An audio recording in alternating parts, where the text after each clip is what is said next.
Hey everyone. Welcome back to the channel.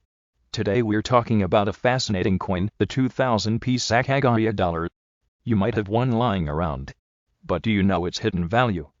This dollar was first released in 2000 and features Sacagawea carrying her baby. Baptiste. Mint mark stands for Philadelphia Mint, where millions of these coins were produced. Now here's where it gets interesting. There's a rare Cheerios Sacagawea dollar from 2000 that was given out in Cheerios cereal boxes.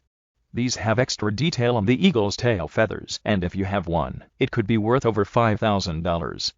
Most 2000-piece Sacagawea dollars are only worth face value of circulated, but uncirculated or high-grade examples can go for $5 to $15. And those with special errors? They're the real jackpot. So, check your coin jars.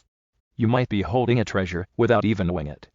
Don't forget to like, subscribe, and share this video with fellow coin lovers. Until next time, happy collecting.